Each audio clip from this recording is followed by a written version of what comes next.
ವಿರೋಧಿಗಳು ಏನೇ ಟೀಕೆ ಮಾಡಲಿ, ಜನರಿಗೆ ನೆಮ್ಮದಿಯ ಬದುಕು ನೀಡುವುದು ನಮ್ಮ ದೃಷ್ಟಿ. ಯಾವುದೇ ಕಾರಣಕ್ಕೂ ಗ್ಯಾರಂಟಿ ಯೋಜನೆಗಳನ್ನು ನಮ್ಮ ಸರ್ಕಾರದಲ್ಲಿ ನಿಲ್ಲಿಸುವ ಯೋಚನೆ ಇಲ್ಲ ಎಂದು ಸಿಎಂ ಆರ್ಥಿಕ ಸಲಹೆಗಾರ ಹಾಗೂ ಶಾಸಕ ಬಸವರಾಜ ರಾಯರೆಡ್ಡಿ ಹೇಳಿದರು. ಯಲಬುರ್ಗಾ ಪಟ್ಟಣದಲ್ಲಿ ಪಂಚ ಗ್ಯಾರಂಟಿ ಸಮಿತಿ ಕಚೇರಿ ಉದ್ಘಾಟಿಸಿ ಮಾತನಾಡಿದರು. ಈ ಸಂದರ್ಭದಲ್ಲಿ ಗ್ಯಾರಂಟಿ ಅನುಷ್ಠಾನ ಸಮಿತಿಯ ಸುಧೀರ್ ಕೋರ್ಲಳ್ಳಿ, ಸಂಗಮೇಶ್ ಗುತ್ತಿ, ಮಲ್ಲಿಕಾರ್ಜುನ ಜಕ್ಲಿ ಅವರನ್ನು ಶಾಸಕರು ಸನ್ಮಾನಿಸಿದರು. ಉಪದಂಡಾಧಿಕಾರಿ ಕ್ಯಾಂಟನ್ ಗಣೇಶ್ ಮಾನ್ಗತ್ತಿ, ತಹಸೀಲ್ದಾರ್ ಬಸವರಾಜ್ ಚಂಡಳ್ಳಿ, ಯುವ ಸಂತೋಷ್ ಬಿರಾದರ್, ಅಧಿಕಾರಿಗಳಾದ ಎಫ್ಎಂ ಕಳ್ಳಿ, ಮುಖಂಡರಾದ ಬಸವರಾಜ್ ಉಳ್ಳಾಗಡ್ಡಿ, ಯಂಕಣ್ಣ ಯರಾಸಿ, ಹನುಮಂತಗೌಡ ಪಾಟೀಲ್, ಎಜಿ ಬಾವಿಮನಿ, ಡಾಕ್ಟರ್ ಶಿವನಗೌಡ ದಾಂಡ್ರೆಡ್ಡಿ, ಶರಣಪ್ಪ ಗಾಂಜಿ, ಆನಂದ್ ಉಳ್ಳಾಗಡ್ಡಿ, ಬಸವರಾಜ್ ಈಡ್ಗೇರ್ ಸೇರಿದಂತೆ ಸರ್ವ ಸದಸ್ಯರು, ಅಧಿಕಾರಿಗಳು, ಮುಖಂಡರು ಭಾಗವಹಿಸಿದ್ದರು. ವರದಿ UA ಶಿವಪ್ಪಯ್ಯನಮಠ, ಯಲಬುರ್ಗಾ.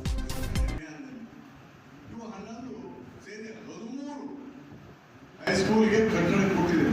ಒಂದೊಂದು ಕಟ್ಟಡಕ್ಕೆ 2 ಕೋಟಿ ರೂಪಾಯಿ, 2 ಕೋಟಿ ರೂಪಾಯಿ, 50 ಲಕ್ಷ ರೂಪಾಯಿ ಡೆಸ್ಕು ಅವೆಲ್ಲ, ಮತ್ತು ಪೋಸ್ಟ್ ಕೂಡ ಸ್ಯಾಂಕ್ಷನ್ ಮಾಡಿಬಿಟ್ಟಿದ್ದೇವೆ.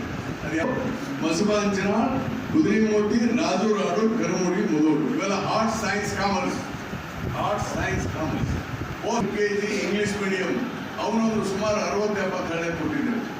ಈಗಾಗಲೇ ಅದರ ಲಿಸ್ಟನ್ನು ನಾವು ನೋಡ್ಬೋದು. ಮತ್ತು ಇದಲ್ಲದೆ ಎಜುಕೇಶನ್ ಸೆಕ್ಟರ್ನಲ್ಲಿ 3 ಈ ವರ್ಷ ವಸತಿ ಶಾಲೆಗಳು ಮಂಜೂರಾಗಿದೆ. 2 ಆಗಿರಲ್ಲ, ಒಂದು on the way. Guarantee scheme ಅಂದ್ರೆ ಏನಪ್ಪ ಅಂದ್ರೆ ಕೆಲವು ಭರವಸೆಗಳನ್ನ ಗ್ಯಾರಂಟಿಯಾಗಿ ಕೊಡ್ತೀವಿ ಅಂತ ಹೇಳಿ, ಅದರಲ್ಲಿ ಪ್ರಮುಖವಾಗಿ ಒಬ್ಬ ವ್ಯಕ್ತಿಗೆ 10 kg ಆಹಾರ ಧಾನ್ಯಗಳನ್ನು ಪ್ರತಿ ತಿಂಗಳು ಕೊಡಬೇಕಂತ ತೀರ್ಮಾನ ಮಾಡಿದ್ವಿ. ಮತ್ತು ಅದಕ್ಕೆ ಅನ್ನಭಾಗ್ಯ ಯೋಜನೆ ಅಂತ ಹೆಸರಿಟ್ಟಿದೆ.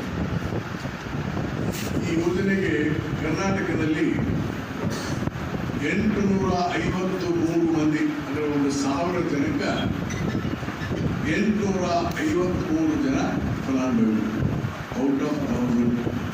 ಅದೆಲ್ಲ ವಿಷಯ ಗೊತ್ತಿರ್ತದೆ. ನಾಳೆ ಮುಂದೆ ಏನಾಗುತ್ತೆ, ಟ್ಯಾಕ್ಸ್ ಯಾರಿಗೆ ಹಾಕಿಬಿಟ್ಟು ನನಗೆ ಗೊತ್ತಿರುತ್ತೆ, ನಾನು ಮಾತಾಡೋದು. ಯಾಕಂದರೆ ಇವತ್ತು ನಾನು ಮುಖ್ಯಮಂತ್ರಿಗಳ ಆರ್ಥಿಕ ಒಂದು ಸಲಹೆಗಾರ ಕೆಲಸ ಮಾಡ್ತೇನೆ ಅಂತ ನಮ್ಮ ಇಲಾಖೆಯಲ್ಲಿ ಏನೇನು ಮಾಡ್ತೀವಿ ಅಂತ ಗೊತ್ತಿರ್ತದೆ. ಹೀಗಾಗಿ ಇವು ಯಾವನ್ನೂ ತೆಗಿಬಾರ್ದು ಅಂತ ತೀರ್ಮಾನ ಮಾಡಿದ್ರು. ಹೀಗಾಗಿ ಯಾರು ಆತಂಕಕ್ಕೆ ಒಳಗಾಗುವಂಥ ಪರಿಸ್ಥಿತಿ ಇಲ್ಲ. ಸುಮ್ಮನೆ ಹೇಳ್ತಿರ್ತಾರೆ, ಅವರು ವಿರೋಧ ಪಕ್ಷದ ಮಾತಾಡ್ತಾರೆ. ಇದು ಇಲ್ಲ, ತೆಗೆಯೋದಿಲ್ಲ, ಗ್ಯಾರಂಟಿ 10 kg ಆಹಾರ ಧಾನ್ಯದ ಕೊಡ್ತಾ ಇದ್ದೀವಿ. ಕೇಂದ್ರ ಸರ್ಕಾರ 5 kg ಆಹಾರ ಧಾನ್ಯ ಕೊಡ್ತಾ ಇದ್ದಾರೆ. ಅದರಿಂದ 120 ರೂಪಾಯಿ ಕೊಡ್ತೇವೆ, ಅದು ಕಂಟಿನ್ಯೂ. ಇದರಿಂದ 11,000 ಕೋಟಿ ಹೋಗುತ್ತೆ ನಮಗೆ ಒಂದು ವರ್ಷಕ್ಕೆ. 11,000 crores. ಶಕ್ತಿ ಯೋಜನೆ ಜೂನ್ 11ನೇ ತಾರೀಕಿಗೆ ನಾವು ಬಸ್, ಎಲ್ಲ ಹೆಣ್ಮಕ್ಳಿಗೆ ಬಸ್ ಫ್ರೀ. ಎಲ್ಲ ಹೆಣ್ಮಕ್ಳು ಇನ್ಕ್ಲೂಡಿಂಗ್ ಮೈ ವೈಫ್, ಇನ್ಕ್ಲೂಡಿಂಗ್ ನಿಮ್ಮೆಲ್ಲ ಹೆಣ್ಮಕ್ಳು. ಅಂದರೆ ರಾಜ್ಯದ 50% ಅಲ್ಲಿ 72,000 ಕೋಟಿ. ನಮ್ಮ ಬಜೆಟ್ನಾಗ 60,000 ಕೋಟಿ. ನಮ್ಮ ಸರ್ಕಾರಿ ನೌಕರಸ್ಥರು 7,10,000 ಜನ ಮಾತ್ರ ಇದ್ದಾರೆ. ಎಷ್ಟು? 7,10,000. ಇವ್ರಿಗೆ ಪಗಾರ 94,000 ಕೋಟಿ. ಪಿಂಚಣಿ ಎಲ್ಲ ಸೇರಿ 7th ಪೇ ಕಮಿಷನ್ ಎಲ್ಲ ಈಗ ಜಾರಿ ಕೊಡ್ತಾ ಇದ್ದೇವೆ. ಬಹುತೇಕ ನಾಳೆ 1ರಿಂದ ಜಾರಿ ಆಗ್ತದೆ. ನಾನೀಗ ಅಡ್ವಾನ್ಸ್ ಹೇಳ್ಬಿಡ್ತೇನೆ. We are giving 25% we are giving. ಇದು ಕೊಟ್ಟರೆ 105 ಕೋಟಿ ಬೇಕು. 1,05,000 ಕೋಟಿ ಬೇಕು. 1,00,000 ಅಂದರೆ 7,10,000 ಮಂದಿ 1,05,000 ಕೋಟಿ ಕೊಡ್ತಾರೆ. ಪಾಪ ನಮ್ಮ ಜನಕ್ಕೆ ಯಾಕೆ ಕೊಡ್ಬಾರ್ದು? ನಾವು 60,000 ರೂಪಾಯಿ, ಅದು 8 ಕೋಟಿ 5 ಕೋಟಿ ಹೆಚ್ಚು ಕಮ್ಮಿ. ಆಮೇಲೆ ಇವೆಲ್ಲ ಬರ್ತದಲ್ಲ, ಅಂಗವಿಕಲರ ಇದು, ಅದಕ್ಕೆ ಎಷ್ಟು ಹೋಗುತ್ತೆ ಗೊತ್ತಾ? 11,000 ಕೋಟಿ ಹೋಗುತ್ತೆ ವರ್ಷಕ್ಕೆ. 11,000 crores.